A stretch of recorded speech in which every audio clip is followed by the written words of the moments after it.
Yo, what's going on, guys? Mush back at it with another video. Want to give you guys a heads up that Spider-Man 2 is officially out right now.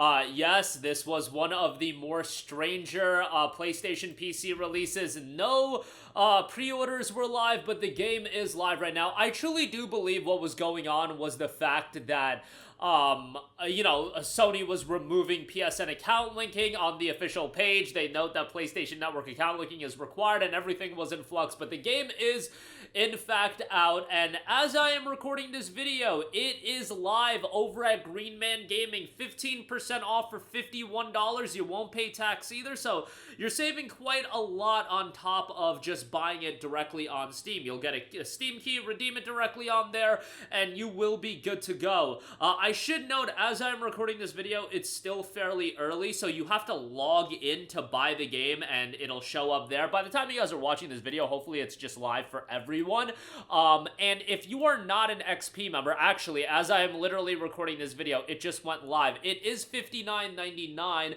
want to see real quick if the Jan15 promo code works here, so let's put in Jan15. It in fact does. So if you are not an XP member, all you have to do is add the game to your cart and then use the promo code Jan15. That's JAN15.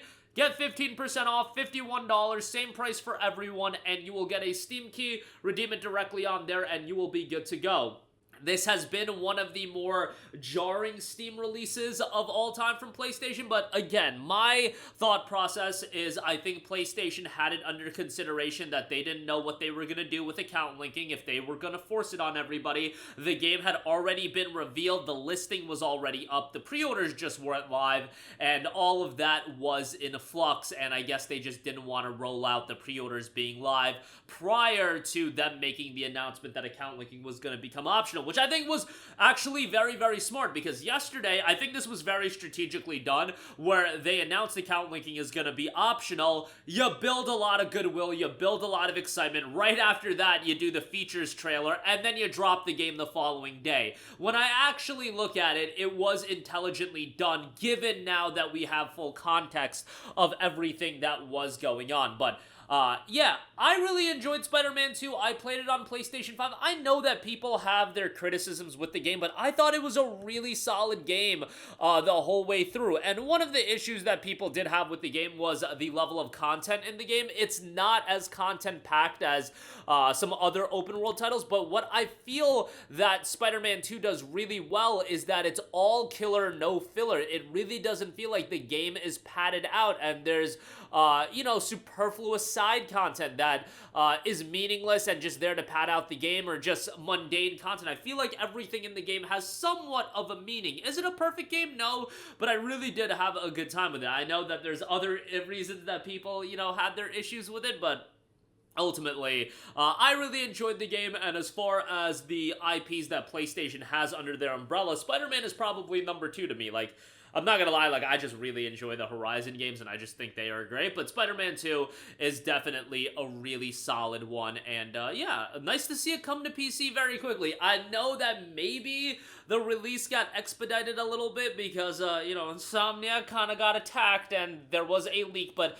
I just think this was one that they just wanted to get it out on PC a little bit quicker, and I am very happy about it. If we can get a 15-month turnaround for a lot of these upcoming PlayStation titles, well, given that there's not a lot of upcoming PlayStation games, given that they just canceled like a billion games, but you get the idea. Of Ghost of Yotei will be out, hopefully in 2026, that would be pretty great, because for a while they were sticking with a 2-year turnaround time, like Horizon Forbidden West, 2 years, God of War Ragnarok, 2 years, Spider-Man 2, 15 months, so they are shortening that. Obviously, in an ideal world, we would like it day one, and I think the games would do incredibly well if they did drop day one on PC, but, PlayStation's got a console business, so it is what it is as far as that's concerned, but I think there's a lot of potential with the PlayStation games on PC, as long as they get back to developing the games that people actually want, and, not doing Concord and nonsense filler games and live service trash, like games like that, that's just not gonna excite anybody. Spider-Man 2,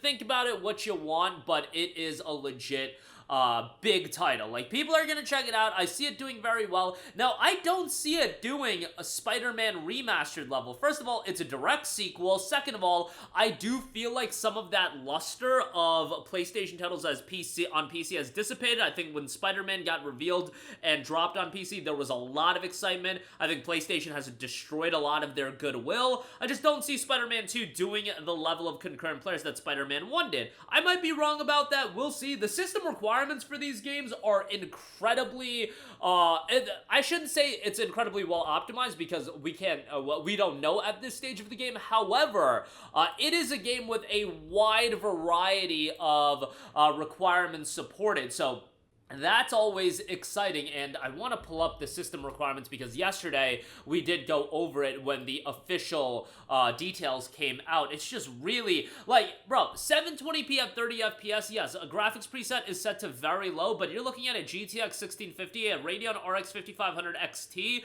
Intel Core i3 8100, Ryzen 3 3100, 16 gigs of RAM, recommended 1080p 60 FPS, medium settings, RTX 3060, Radeon RX 5700, Intel Core i5 8400, and a Ryzen 5 3600, 16 gigs of RAM on there as well. That's 1080p medium 60 FPS. High, that's where you're really starting to cook. 1440p at 60 FPS, RTX 3070, and a Radeon RX 6800, Intel Core i5 11400, and a Ryzen 5 5600. And then high ray tracing. This is where things get a little bit spicy, and I know there was some pushback here. 1440p and at 60 FPS, high ray tracing, NVIDIA GeForce RTX 4070, Radeon RX 7900 XT, Intel Core i5 11600K, AMD Ryzen 5 5600X, and 16 gigs of RAM, very high with ray tracing. This is high ray tracing set to very high, once again 1440p at 60 FPS, 4080, RX 7900 XTX, i7 12700K, Ryzen 9 5900X, and then ultimate ray tracing. This is for the ballers. 4K, 60 FPS, very high. Ray tracing set to ultimate. You're looking at an RTX 4090 and a Core i9 12900K, Ryzen 7 7800X 3D, and 32 gigs of RAM. I do not believe that this is utilizing DLSS, so hopefully that is the case. And I should note that while SSD storage is noted to be 140 gigabytes, I am installing the game right now, and it does note that it is 89.78 gigabytes. I believe when it fully downloads, it'll be just over 100 gigabytes, but it notes 140 generally. That's how these things go. But again, get the game cheaper at Green Man Gaming. They're good friends. They got a lot of other great deals as well. If you're an XP member, the price will be $51. If you're not, just use the promo code JAN15 at checkout, and you will get the game at the same discount, so that is great. But that'll do it for me. Let me know all of your thoughts in the comments section down below. Again, link in the description box below. If you do buy it, I get a bit of an affiliate kickback, and that is much appreciated. But as always, guys, thanks for watching, and I will catch you guys in the next one. Peace out. Hey, what's going on, guys? Mush here again. Hope you enjoyed the video. As you guys might know, YouTube's notification system is sometimes a little bit wonky, even if you're subscribed to the channel. Maybe you're not abundantly aware that I uploaded a video. To remedy that situation, make sure you hit the bell notification button. This way, whenever I upload a new video, and I try to upload as consistently as possible, you will be notified directly of the upload, and you can watch it as soon as it goes live. I would really appreciate if you guys hit that button so you can stay up to date with all of the content I'm posting. But as always, guys, thanks for watching, and I'll catch you guys in the next one. Peace out.